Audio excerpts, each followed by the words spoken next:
નમસ્કાર, સત્યમેવ જયતે લાઈવ ન્યૂઝમાં આપનું સ્વાગત છે। વડોદરાના ઐતિહાસિક માંડવી દરવાજાના રિસ્ટોરેશનને લઈને વિવાદ વધુ ગરમાયો છે। વિઠ્ઠલ મંદિરના મહારાજ હરિઓમ વ્યાસે વડોદરા મહાનગરપાલિકાના રિસ્ટોરેશન સંબંધિત દાવાઓ પર સવાલો ઉઠાવ્યા છે અને સમગ્ર મામલે આરટીઆઈ હેઠળ માહિતી માંગી છે।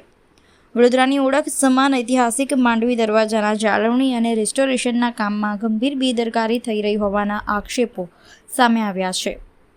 વિઠ્ઠલ મંદિરના મહારાજ હરિઓમ વ્યાસે મહાનગરપાલિકાની કામગીરી સામે ખુલ્લો વિરોધ નોંધાવ્યો છે।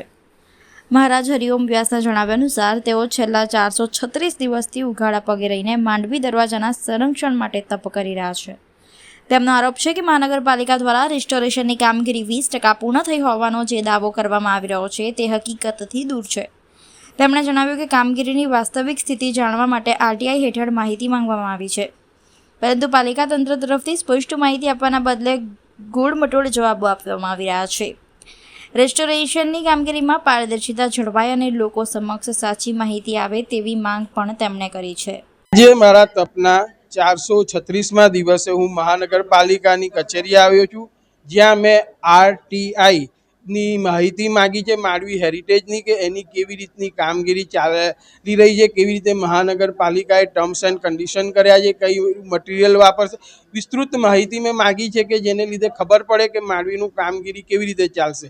આ માહિતી મેળવવાનું મુખ્ય કારણ એટલા માટે થયું છે કે આજથી કહીએ 10મી જૂને હેરિટેજ સેલ દ્વારા એક અહીંયાથી નિવેદન આપવામાં આવ્યું છે કે માંડવીનું કામ 15થી 20% પૂરું થઈ ગયું છે અને ગ્રાઉન્ડ લેવલ પર માંડવીનું કામગીરી 0 લેવલનું છે અને સદંતર સતત રિવ્યૂ બેઠકમાં મહાનગરપાલિકાના કમિશનરશ્રી કહે છે કે ટેકનિકલ કારણને લીધે માંડવીનું કામ શરૂ થઈ શક્યું નથી। તો જે રીતની આ કોન્ટ્રાવર્સી એક જ ડિપાર્ટમેન્ટમાંથી કમિશનર સાહેબને હેરિટેજ સેલ દ્વારા થઈ રહી છે, જેને લીધે ઘણું કન્ફ્યુઝન ઊભું થાય છે અને સાચી માહિતી મીડિયાના માધ્યમથી વડોદરાની પ્રજા જાણી શકે એટલા માટે જ મેં આજે આ રીતની માહિતી મેળવવા માટે મહાનગરપાલિકામાં આવી અને રજૂઆત કરી છે।